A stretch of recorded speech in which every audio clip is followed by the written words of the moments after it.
The main thing that sets TouchDown aside from any other mono is the stretch. It's half the stretch of subline, which means when the lead touches down, hence the name, you feel so much more, and that's such an integral part of all of our fishing at Team Korda. If we can't feel the lead down, we don't know what we're fishing on, and then you're going to have to wind the rig in and recast it again. So this exaggerates that feeling. It's very, very close to fluorocarbon, which is also very low stretch, but for a mono of this quality, it's going to be the lowest stretch that you can get on the market.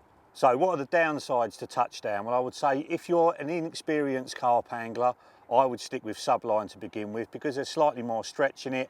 Then you can make more mistakes when you're playing a fish. It's more forgiving when you're casting, less chance of anything frapping up. So if you're a complete beginner, start with subline. If you've been carp fishing a long time and you're dedicated to feeling that lead hit the bottom, if that's an integral part of your fishing, then it is for you. And if you're fishing at 10 yards out or 120 yards out, there's going to be a breaking strain that will suit your fishing. So I know some of the guys have been fishing Gigantica recently at 110 yards using the 12 pound, which is 035 straight through, no leader, and they're whacking a 4-ounce lead with a heavy rod, and that's going out there no problem at all. And then other people are fishing the 20 pound version in really weedy conditions. You know, it's not going to cast as far, you know, as the 12 pound version because it's so much thicker, but it still casts really well, and the abrasion resistance is also brilliant. So if you use subline before and you want to feel a little bit more, TouchDown is the line. TouchDown comes in two colours. The one I'm using at the moment is this sort of unobtrusive green colour. That suits lakes like this that are really clear. If you look on the underwater cameras on somewhere like this, the water's got a really green tint to it, so this colour fits in perfectly with that.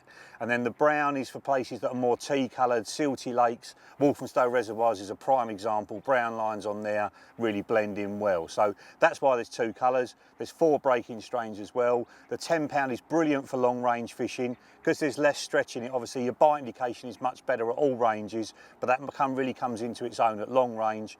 And I would couple it with one of the subline tapered leaders, tying a water knot to join the two. That's going to give a very small knot and it's actually going to fly out. For an all-rounder, the 12 pound, which is 035, that's going to do pretty much everything you want it to. The only time I'd step up from that is if it's excessively snaggy or weedy. Personally, I'm fishing those sort of places most of the time. So at the moment, I've got the 15 pound on, which is 040. That's real belt and braces stuff. And if I'm fishing somewhere completely savage, where you're having to drag them away from massive snags, I had to do that recently in Italy, then I put the 20 pound on. It's 043. It breaks at about 28 pound. It is proper tow rope and it is not going to let you down. Loading TouchDown is exactly the same as any of our other monos. You want the spool spinning in a bucket of water.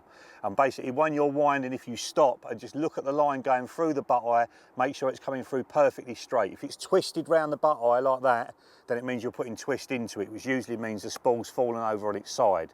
So turn it back up again and have it spinning like a Catherine wheel, throwing water out the bucket, and you know it will go on perfect. And that makes a massive difference to how far you can cast. If you put it on wrong, you get loads of problems with it. If you put it on right, it will absolutely sail out there. One other tip with TouchDown, you'll notice with excessive use, playing lots of fish, lots of casting, the line will go curly from the rod tip down to the rig if you let it go slack. So what I do then is just pull a rod length of line off, cut the rig off, retie it, and the line's perfect again. And like any line, keep it out direct sunlight when you're not using it. Keep wetting it before you cast, just so it flies off the spool, and it will last you absolutely ages. And one other little tip, you can use it for hook links as well. I know a lot of the European anglers now are using the heavier breaking strains for hook links. So if you've wound it onto your reels and you've got some left, the 10 pounds are brilliant zig hook link, and the heavier ones are brilliant for fishing on the bottom. So it's got loads of uses, and it will last as long as any other mono.